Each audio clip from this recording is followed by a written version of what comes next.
Right.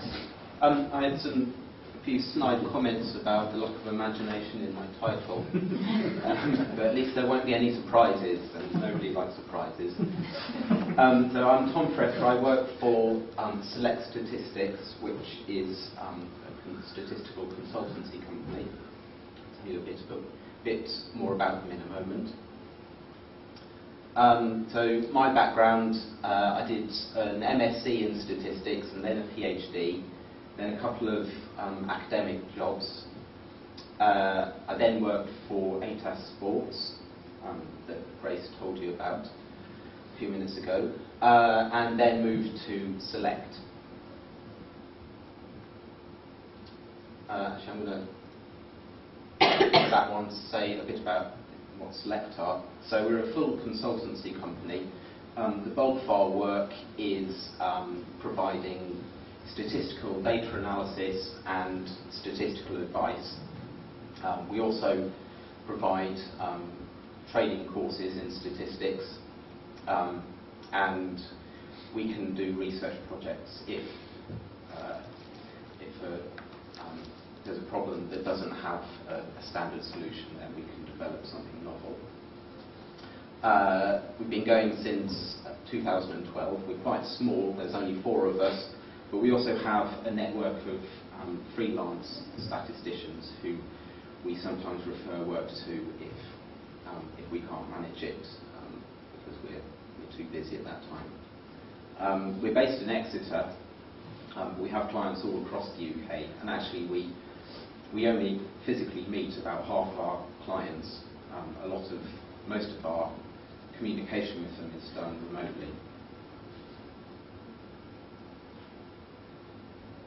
So if you want to become a statistical consultant, I went in what's probably the easiest way, which is to join an established company that does statistical consultancy. I had a job ready-made for me, and I had all the infrastructure set up. Alternative routes in are some universities have statistical consultancy units.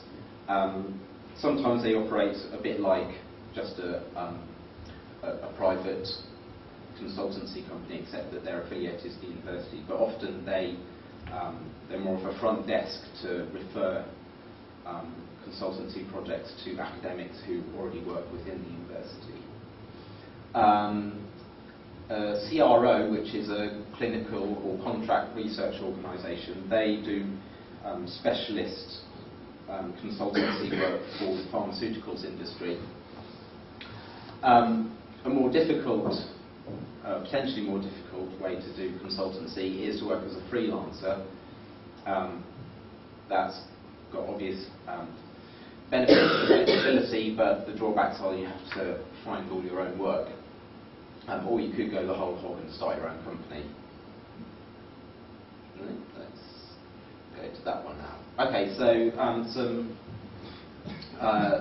projects that are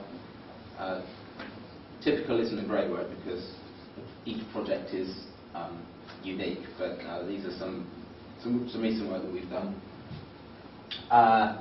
Predicting energy efficiency of houses. So this was working for a charity that promotes energy efficiency, and they were interested in trying to predict which houses would be most amenable to insulation upgrades. Testing the effectiveness of dog treatment. This was running a clinical trial for a company that produces herbal remedies for dogs.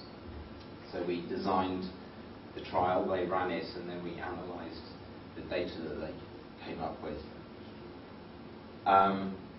Optimising stock control for a national retailer. This was one of the big supermarkets, not Tesco, one of the other ones. When they run promotions, they have to order in stock, and it's important for them to sell everything. So it was trying to predict how much stock they should order in order to fulfill all the customer need, but not end up with stuff left over at the end. So, what do I actually do as a consultant? The bulk of my work is working on projects such as the ones I just mentioned. So going through from the initial contact with the client, scoping out the project, trying to decide exactly what the client wants and saying what we can provide, then doing the analysis itself and then reporting and going back to the client and telling them what we found out in language that they're going to understand. Other consultancy activities are the training courses, and sometimes we have clients where we provide ad hoc advice. So we're just there and they can ring up and have a discussion about it. And then we have other activities. So because we're a small company, we all chip in on marketing and sales, getting new work. Then there's professional development. So I'm a chartered statistician, and that's something I have to maintain. This is a quote from David Hand, who is ex-president of the Royal Statistical Society and someone who's done lots of consultancy. What you need to be a successful consultant is, in declining order of importance, affability, availability, and ability.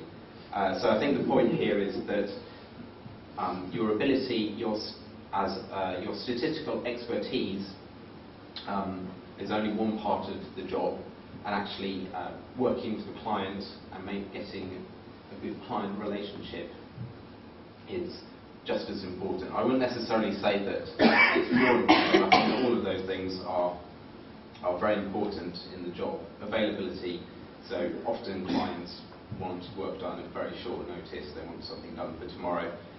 So if you're able to turn something around really quickly, then that is a big bonus for them. Things I like about this job: I get to use a wide variety of statistical methods. I've become a generalist, I guess. And then learning about other people's businesses and working closely with clients is really interesting. Each time a new project comes up, I learn about something that I didn't know about before. And you can't get away from the fact that being helpful to someone is just a very rewarding thing to do. Contrasts with my previous job. I've only got 15 seconds left, so I'll pick the main one. So contrast with academic jobs is that you don't get to choose your own research project. It's defined by the client.